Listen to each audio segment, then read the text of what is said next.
You're on your knees on the steps of Baelor's Sept. Thousands of people are screaming around you. Somewhere in the crowd, your daughter is watching, and you can't see her, and that's the last mercy you have left. The executioner lifts the sword above his head. You've made peace with this. You said the words they needed. You confessed to a crime you didn't commit because it was the only thing left that could save your family. The blade starts its arc down. It never lands. A hand grabs the executioner's wrist. Not gently. The crowd doesn't understand what's happening. Neither do you. A voice you don't recognize is arguing with the boy on the throne, low and fast, the kind of voice that's used to being obeyed by people who don't know they're obeying it.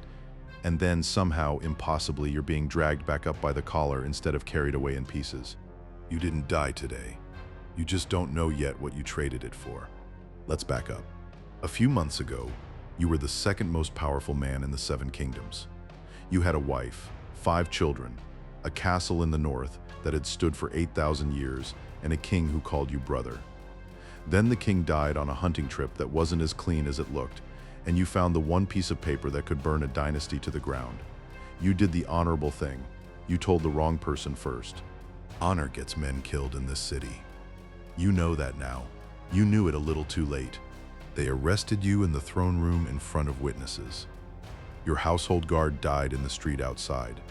Your daughter Sansa was taken as a hostage and betrothed to the boy who'd have you killed. Your other daughter vanished into the city, and you don't know if she's alive. Your wife is 100 leagues north raising an army because the only word she has is that you're a dead man walking. Your son is marching that army south right now, and every step he takes makes the people holding you more nervous, and nervous men in this city solve their problems with knives. Now you're alive, and alive is a different kind of problem. They don't parade you as a hero. There's no pardon. What actually happens is quieter and colder.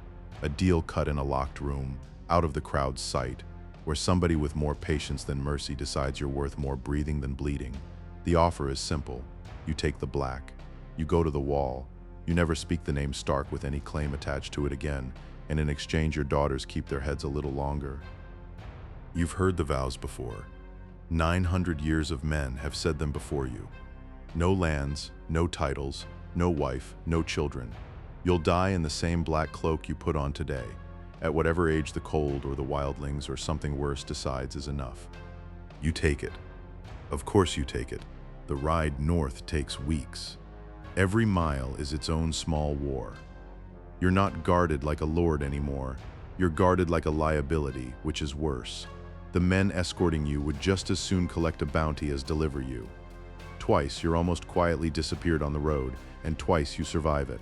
And both times you understand the same thing a little more clearly. This so-called mercy didn't erase your enemies. It just moved you further from anyone who could stop them.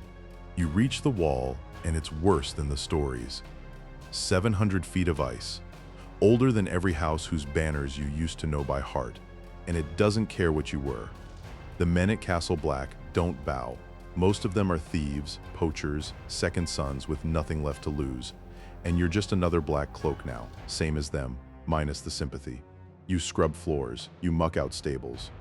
A boy who was maybe a butcher's apprentice outranks you because he's been there 4 months longer, so you confessed. You bent the knee to a mad woman's son so he'd let your daughters live. And it almost worked exactly the way it was supposed to, until a blade you'd already accepted onto your neck simply didn't fall. But you didn't survive King's Landing by being slow, and you don't stay a nobody for long. You know how to read men, how to organize a garrison, how to make soldiers out of nothing, because that's what you did your entire life, just usually with better boots. Within a season, the Lord Commander is asking your opinion in private. Within 2, you're the man other men quietly go to when the man in charge is wrong. And that's when you start hearing the reports nobody in the South will believe. Rangers who don't come back, the ones who do come back wrong, pale, cold to the touch, days after they're found, and then they don't stay dead. Wildling villages emptied out overnight with no blood and no bodies, just abandoned fires. The old stories the maesters call folklore. You spent your whole life thinking the real threat was the woman on the throne, 500 leagues south. You were wrong. There's something coming from the true north, and it doesn't negotiate, and it doesn't stop.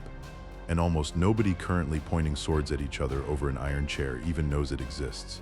Here's the twist you don't see coming until it's already happened.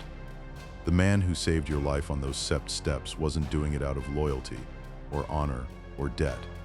He'd read the same signs you're reading now, years earlier from further away, and he needed someone at the wall who could actually be believed if the truth ever needed telling.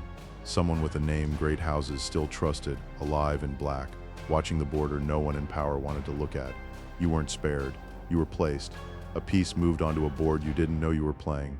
So now you're stuck between two wars that don't know about each other. One is your son's marching south with your name as his banner, believing you're either dead or a hostage, with no idea you're still breathing 300 miles in the opposite direction.